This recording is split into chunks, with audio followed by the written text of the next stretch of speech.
Welcome to the Deep Dive. This is episode 12 of our 18-part series, Wisdom Unveiled. Today, we're really getting into the thought of a major figure, Ibn Sina. Specifically, we want to unpack his idea of the rational soul, what he called Natika. And we're aiming to go beyond just, the simple definition. We want to touch the core of consciousness, knowledge, maybe even our connection to something bigger. Now, just a quick heads up before we start. Our discussion today leans heavily on some brilliant contemporary readings by Iranian philosophers, folks like Dr. Dinani and Dr. Larijani.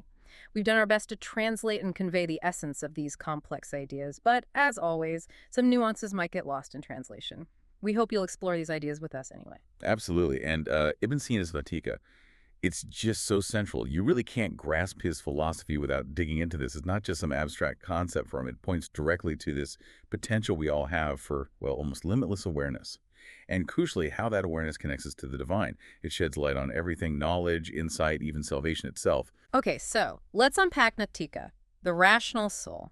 My first reaction, and I bet it's common, is language, speech, talking. Is that basically it? Is Natika just our ability to string words together? Seems a bit simple for Ibn Sina, maybe. That's the usual starting point, yeah. The immediate link is speech. But Ibn Sina really wants us to go much further than that. For him, Natika isn't just making sounds. I mean, animals make sounds. A parrot can even copy human speech, right? Right. Perfectly sometimes. Exactly. Yeah. But Ibn Sina would say they don't have Natika in the human sense. Why? Because they don't grasp the meaning behind the words. They're mimicking, not understanding. Okay, so it's not the sounds themselves. It's the meaning underneath. What's the core of it then? The core is really thought and meaning. The capacity for, deep internal understanding, grasping concepts, abstract ideas. Oh, okay. So the meaning exists before the words, in a way. Words are just the tools we use to express it. That's a great way to put it, yes. He even talks about something called Kaminasi. You could translate it as inner speech or mental speech. It suggests that meanings, these complex ideas and understandings, they exist fully formed inside our minds, even if we never actually say them out loud. Huh. Kaminasi, inner speech. So even if someone can't physically speak, or just when I'm sitting here thinking quietly, I'm still using my Natika fully. Absolutely. Yeah. It's constantly engaged. It's an internal, ongoing process. It's never switched off, never dormant. He actually calls it perpetual awareness, infetah. Like it's always open, always receiving, always attentive, both to the world outside and the world inside. Perpetually attentive. Infetah, I like that. It feels very receptive. You mentioned an analogy earlier about the face being a gateway. How does that fit in? Right. Well, just think about your face. You've got your eyes, ears, nose, tongue, 4 key senses right there. They're the doorways, the entry points for raw information from the world. Sure, they bring in the sights, sounds, smells, but that's just data, isn't it? Raw input. Precisely. It needs processing. And that's where the intellect, the akal, comes in. The akal guides the senses, interprets what they bring in, makes sense of it all, gives it meaning. But here's a fascinating point he makes. The intellect itself doesn't have a physical spot. It's not like it lives in your brain cells, not in the way we might think today. Not physically located like a neuron firing. Right. But he says it has an attachment to us, an atisal. Think of a musician's skill. The music isn't physically inside the flute, is it? No, of course not. But the skill, the musicianship, is definitely attached to the musician. It expresses itself through the instrument. Similarly, for Ibn Sina, our intellect, our akal, is attached to our being, but it's not confined within our physical body. Attached but not confined. That's a really powerful image. It gives the intellect its own reality almost, while still being intrinsically ours. Okay, so building on this Natika, this perpetual awareness, where did Ibn Sina see it reaching its peak, its highest expression in human life? He highlights 3 main areas where this rational soul, this intellect, really shows its highest potential. First, religion or den. Not just, reciting prayers or memorizing texts. That's not it. It's about a genuine, deep understanding of religious truths, of ethics, of the core ideas. That requires a highly developed Natika, something beyond rote learning. That makes perfect sense. Deep comprehension, not just mimicry. Okay, what's the second area? The second is art, honor. Now think about animal creations. A beehive, a spider's web. They're incredible feats of engineering. Absolutely stunning sometimes. But yeah, they're instinctual. They don't really change much over generations. Exactly. Repetitive, instinct-driven. But human art, It's dynamic. It's constantly evolving, exploring new forms, new feelings, new ideas, pushing boundaries. An artist isn't just following a blueprint. They're creating something novel. That constant innovation, Ibn Sina argues, that's a sign of the Natika at work. It's creativity. Constant evolving creation, driven by something more than instinct. Yes. Okay. And the third peak? The third is philosophy, falsafa. And for him, this went beyond what we might call empirical science today. Science uses observation, experiments. It gives us crucial knowledge about the physical world, no doubt. But philosophy, for Ibn Sina, aimed higher. It asks the ultimate questions. Why is there something rather than nothing? What is the essence of things? What is existence itself? He'd argue that reason, the able, is what ultimately validates even scientific findings. Experience gives data, sure, but reason interprets it into actual knowledge. So religion, art, philosophy, they aren't just academic subjects. They're like arenas where our deepest awareness manifests and grows, where we are most uniquely human. That's a really compelling framework. And it leads us right into another distinction he makes, one you mentioned is maybe truly transformative. Yes, I think so. It's the difference between Goftan and Gafta. Goftan and Gafta. Okay, let's break that down. Gafta, you said, is what is said. That sounds like the finished product, the words spoken, the book written. Exactly. Once it's out there, it's fixed. It's external. It has limits, right? A specific lecture, this conversation, once it's recorded, an article. It has a start and an end. It's limited by its form. It's the artifact. Okay, the artifact, the output. Gafta. Got it. So then Goftan, the saying. That's different. How is it the potential to speak or the act itself? It's much more than potential. Yeah. It is the act, but it's the continuous, never-ending action of the rational soul itself.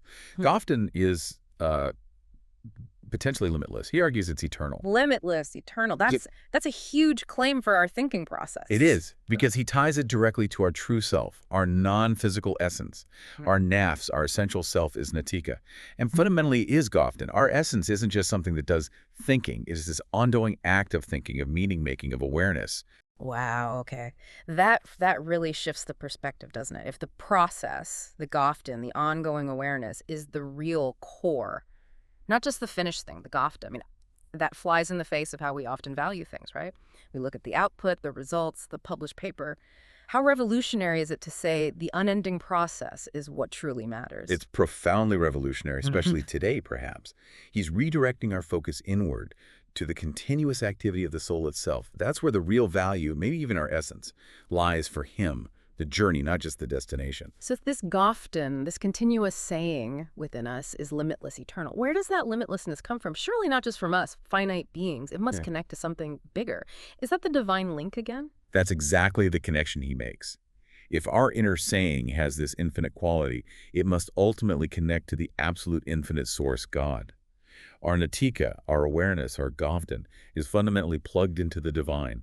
And in a way, God also speaks not with human words, but through creation itself, the order of the universe, the laws of nature.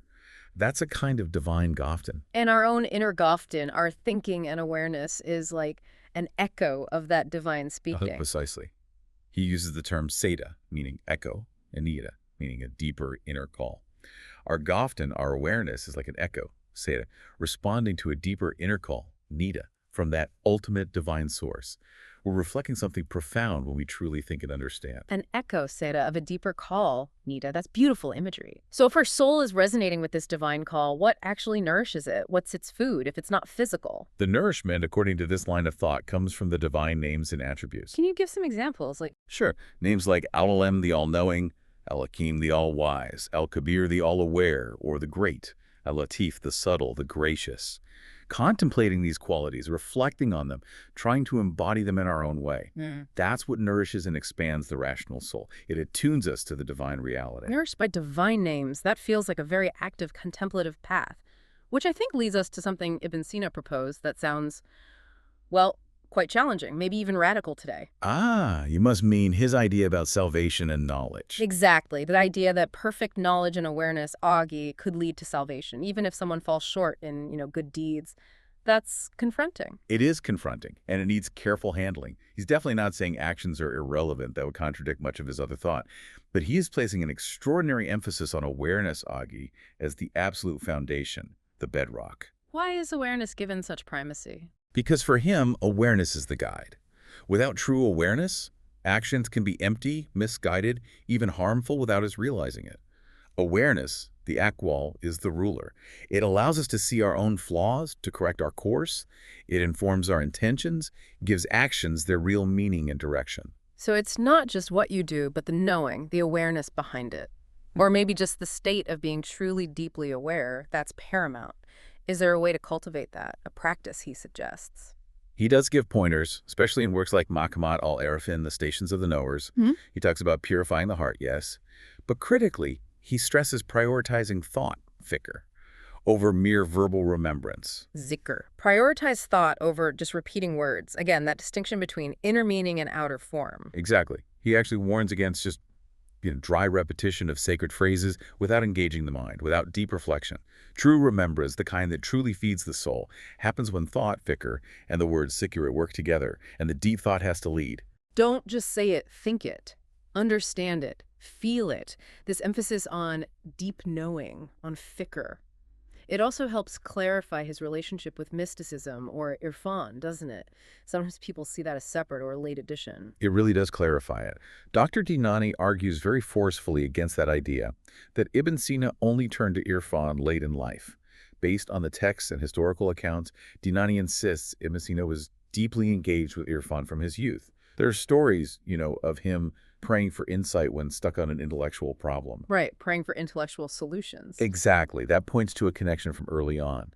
So for Ibn Sina, irfan wasn't something apart from intellect. It was more like its culmination. Irfan fundamentally means deep knowledge, shinakt. It's the highest stage of knowing, where reason leads to profound, direct insight. It's not anti-intellectual, it's trans-intellectual, perhaps. And this deep philosophical approach, it wasn't happening in a vacuum. It connects to his alali, his Shi background. You see it in his writings on the Emete, where he describes Imam Ali using this amazing phrase. What was that? Like the intellect among senthibles, Kalikoban al-Masus, the intellect guiding the senses. It shows that rootedness in Alawi wisdom. Wow, that's a powerful image. Isn't it? And another deep connection is his fascination with light, Noor. It's significant that he chose to write a commentary on the Quran's verse of light.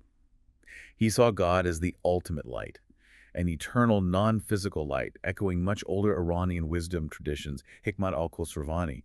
He famously refers to God as Nur al-Anwar, the light of lights. So a real synthesis of Greek, Islamic, and ancient Iranian thought. It's no wonder his ideas had such reach. Absolutely, global reach. His philosophy was instrumental in the spread and understanding of Islam, eastward Indonesia, China, Malaysia. And then westward, his impact on thinkers like Thomas Aquinas and Christianity was just immense. Aquinas quotes him constantly in the Summa Theologiae. A true bridge builder across cultures and centuries. But it wasn't always easy for him, was it? No, definitely not. He faced opposition, persecution. Sultan Masud Ghaznavi, for instance, reportedly burned some of his books. But he kept writing, kept teaching, promoting his philosophical and, yes, his Shi perspective. He endured.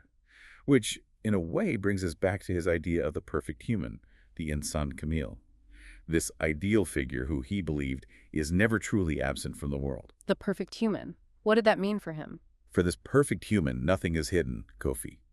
They encompass all levels of reality, all the avalim, from the physical world right up to the highest angelic realms. And because they comprehend it all, they are considered higher than the world they comprehend. It connects to that deep human longing for perfection, Kamal, and eternity, Javadanegi. Material things only give temporary satisfaction, right?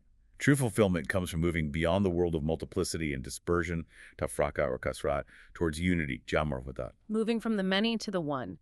But it raises a tough question, one that came up in the sources we looked at. If these perfect humans have always existed, why haven't we ever seen a perfect society? That's a very sharp question. And, Ibn Sina's focus seems less on outlining a perfect social structure. His emphasis is strongly on individual perfection, the soul's journey. Perhaps the idea is that the potential for perfection resides within the individual Natika, which, as we said, is considered higher than the physical world it comprehends. The perfection is primarily internal, spiritual, intellectual. The societal aspect is maybe secondary or more complex to achieve collectively. Okay, what a journey we've taken today, really diving deep into Ibn Sina's Natika. We started with speech, but we've ended up with limitless thought, perpetual awareness, this eternal saying, the Goftan, that echoes a divine call, the Nida, nourished by divine names, guided by deep thought, fikr. It really does shift your perspective, doesn't it? Seeing the intellect, equal, not just as a tool for solving problems, but as our fundamental guide, something whose very nature is to seek truth, to correct itself, and lead us toward higher awareness, connecting us to that metaphysical reality. It really does. So maybe a final thought for you, for everyone listening to take away.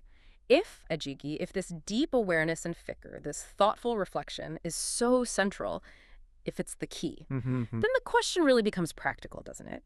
How do any of us actually cultivate that? Not just in quiet moments, not just when we set aside time for prayer or meditation, but how do we keep that natika active, that fikr engaged when we're just living, dealing with the mundane, the emails, the traffic? How do we train our soul day to day, moment to moment, to resonate with those divine names? How do we learn to really hear that inner call, the nida, beneath all the noise and echoes, the seda of the everyday world? Tuning into the nida amidst the seda. Wow.